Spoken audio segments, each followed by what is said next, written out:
대구의 한 복지법인이 전국 최초로 시설을 폐쇄하겠다고 선언했습니다. 시설에 모아서는 안 된다는 것인데 그러자면 복지에 대한 패러다임이 바뀌어야 합니다.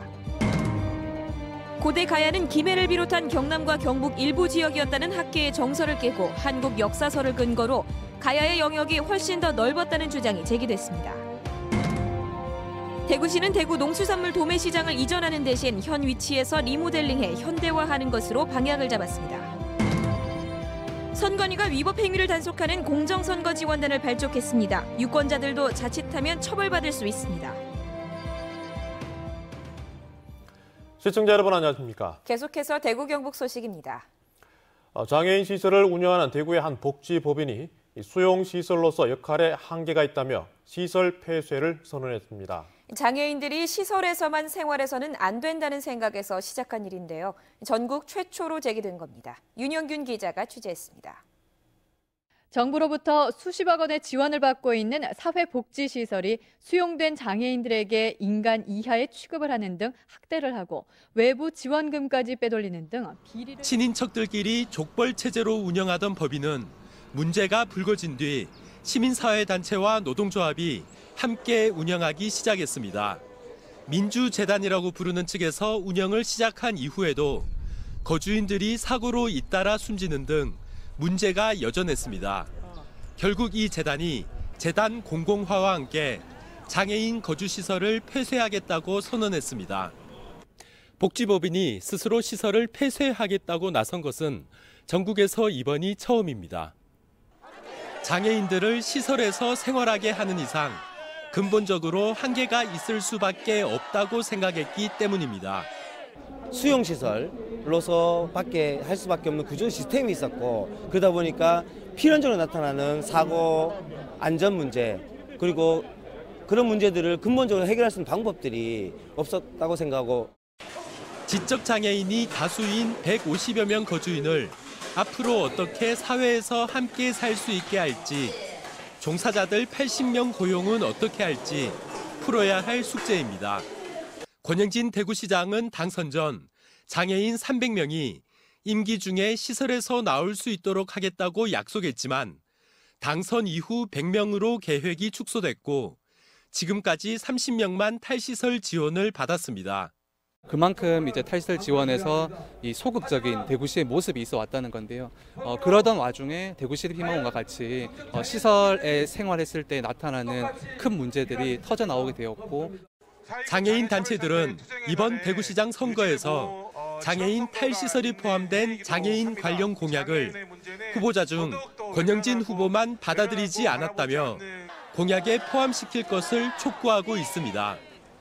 MBC 뉴스 윤용균입니다. 그럼 장애인 거주시설 폐쇄 결정을 내린 사회복지법인 청암재단 박배일 대표이사와 좀 더 자세하게 알아보도록 하겠습니다.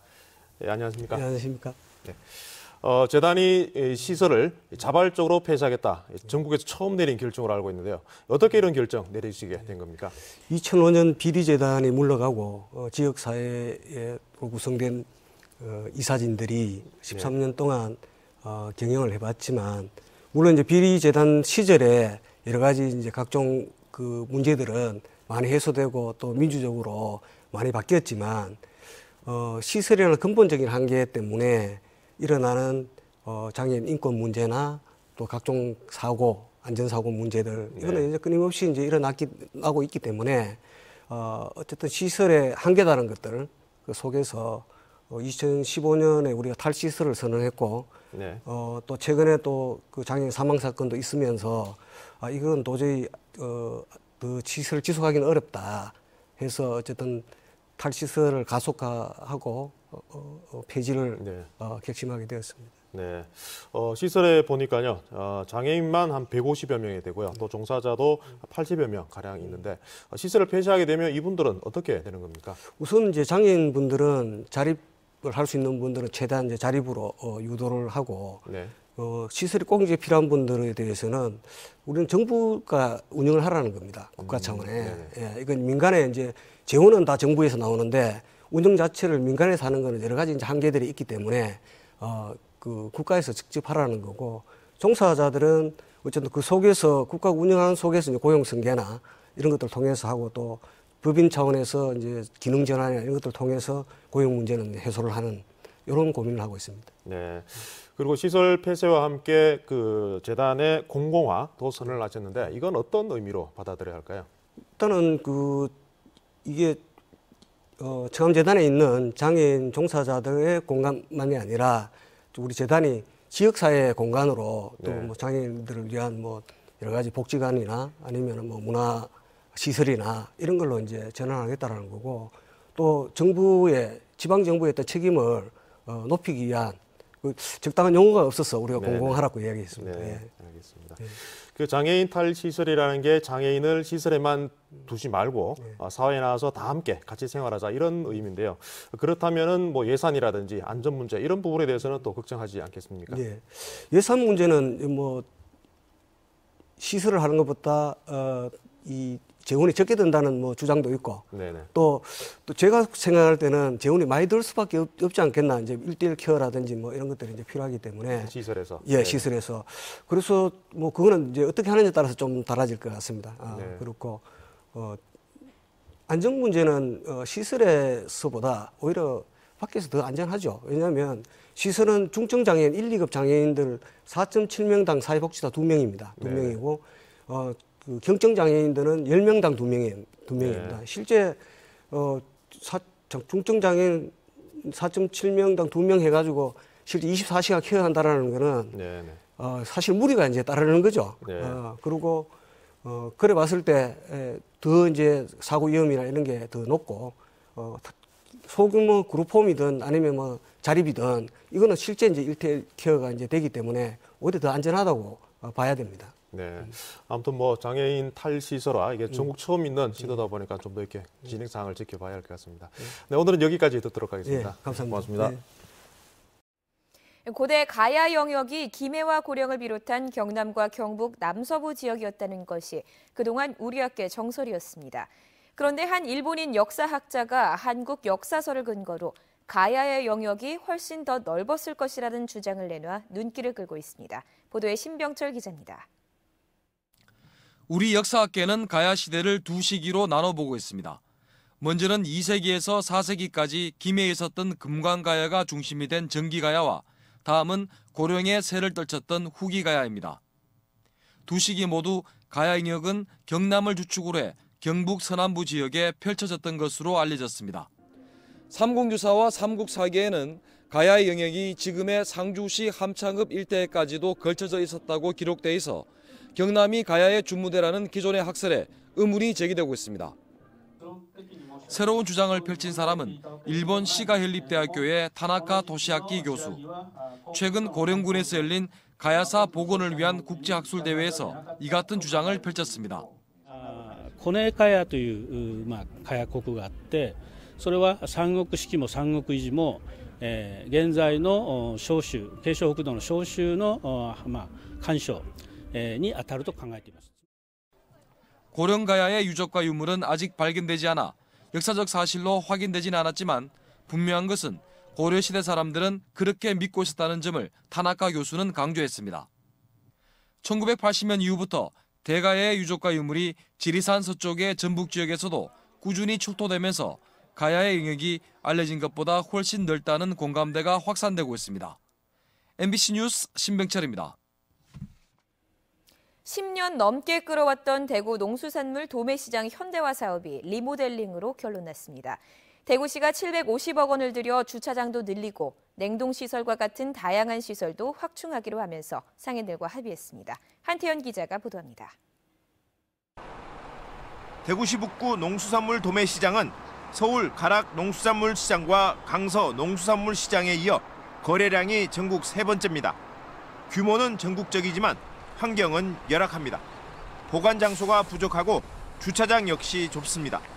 농수산물을 운반하는 차와 소비자 차들이 뒤엉켜 불편한 실정입니다. 개선을 요구하는 목소리가 높았지만 8개 법인과 300여 명의 중도매인, 200여 명의 관련 상가업주와의 이해관계에 얽혀 현대화 사업이 10년째 표류했습니다. 대구시가 상인들과 협의체를 구성해 2023년까지 750억 원을 들여 시설 현대화 사업을 하기로 합의했습니다. 도매시장 인근 17,000제곱미터를 확보해 관련 상가 시설을 옮기고 그 자리에는 지하 공간을 개발해 600대를 추가로 주차할 수 있도록 합니다. 냉동 시설을 증축하고 채소 거래 구역을 정비하면서 외벽도 새로 단장하기로 했습니다. 최소의 비용으로 최고 시설로 만들 수 있다는 가능성을 가지고 좀 출발하는 겁니다. 그래서 비용도 적고 합의도 된 만큼 어떤 다른 지역보다도 훨씬 더 빨리 진전이 될 겁니다. 주차 공간과 또 이런 일반 공간이 확보가 됨으로써 뭐 소비자나 또는 생산자가 많은 불편을 해소하리라고 예상을 합니다. 대구시는 이번 사업에 시예산 750억 원을 전액 투입할 수 있지만 최근 정부로부터 예산 지원에 대한 긍정적인 답변을 받은 만큼 사업비 일부를 국비로 충당할 수 있을 것으로 기대하고 있습니다. MBC 뉴스 한태현입니다.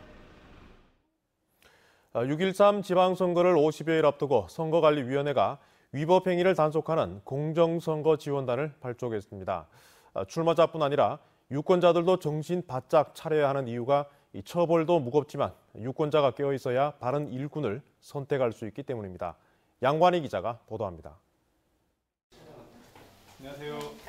선거법 위반 행위를 단속하는 공정선거지원단원이 예비후보자 사무실에 방문합니다. 선거 사무소를 열 때 주의해야 할 점을 알려줍니다. 안내를 해서 그분들이 이제 선거법에 맞춰서 잘 활동하실 수 있게 도움을 드렸을 때 보람을 느낍니다. 후보자뿐 아니라 유권자도 조심해야 합니다. 음식이나 금품, 교통 편의를 받은 유권자는 혜택의 50배까지 과태료를 물 수 있습니다. 다음 달 말부터는 벽보나 현수막을 훼손하면 처벌받습니다. 이런 폭력 선거 사범이 재판받는 경우가 가장 많습니다. SNS를 비롯한 온라인에서도 조심해야 합니다. 유권자가 특정 후보를 지지하는 건 괜찮지만 다른 사람이 만든 것이라도 허위 사실을 퍼나르면 불법입니다. 지역이나 성별을 비하하는 표현을 쓰는 것도 처벌받습니다. 대구시 선관위는 이런 행위들을 단속하기 위해 215명으로 구성된 공정선거 지원단을 꾸려 활동에 나섰습니다. 공천 관련 금품 수수 및 매수 행위, 공무원의 선거 관여 행위, 비방 및 허위 사실 공표 행위 등을 중점 단속 대상으로 영향을 집중할 계획입니다. 대구시 선관위는 이번 지방선거에서 지금까지 경고 21건에 고발과 수사 의뢰 4건 등 25건의 선거법 위반 행위를 조치했습니다. MBC 뉴스 양관입니다.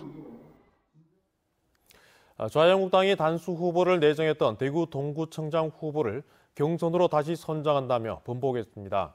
한국당 대구시당은 경선을 요구해온 백이철, 오태동, 윤형구 3명의 후보로 컷오프식 경선을 한 뒤 우선 추천자인 금기일 후보와 다시 여론조사로 경선을 하겠다고 밝혔습니다.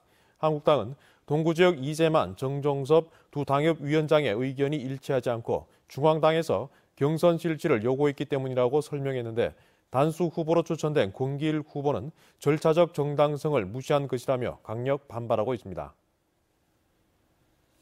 대구지검 특수부는 대구은행 채용비리와 관련해 위계에 의한 업무방해, 증거인멸교사 혐의로 대구은행 전 인사부장 A씨를 구속 기소했습니다. A씨는 인사부장으로 재직하면서 채용비리 10여 건에 연루됐고 인사부 직원들에게 채용서류 원본 폐기를 지시한 혐의를 받고 있습니다. 검찰은 박인규 전 행장이 특정인 채용과 관련해 위법 지시가 있었는지 여부를 조사해 박 전 행장을 소환하는 방안을 검토하고 있습니다. 대구지법 김천지원 형사 3단독 장윤식 판사는 사드 반대 불법 시위를 하다 의경을 폭행한 혐의로 불구속 기소된 박희주 김천시의원에게 벌금 500만 원을 선고했습니다. 박 의원은 지난해 4월 사드 배치를 막는 과정에서 의경을 때려 현장에서 잡혔는데 검찰은 결심 공판에서 징역 1년을 구형했습니다. 사드 반대단체와 주민, 국방부 관계자들은 오늘 오전 10시부터 기진의 시설 공사를 위한 자재 반입과 통행 문제를 두고 논의했지만 의견차가 큽니다. 주민들은 지붕과 오폐수 시설 공사만 하라고 주장하고 있고 국방부는 식당과 숙소 개선 사업 등도 필요하다며 맞서고 있습니다. 국방부는 대화를 통해 원만하게 해결되지 않을 경우 공사를 더 이상 미룰 수 없어 필요한 조치를 할 수밖에 없다고 밝혔습니다. 대구 디지털산업진흥원은 교육장비로 가상화폐를 채굴한 인력 양성 교육 담당자 A씨와 같은 부서 B씨를 각각 파면과 해임하기로 최종 확정했습니다. 또 관리감독 책임을 물어 총괄 책임자와 교육장 관리 담당자도 감봉 처분했습니다. 지금까지 대구 경북 소식 전해드렸습니다. 시청해주신 여러분 고맙습니다.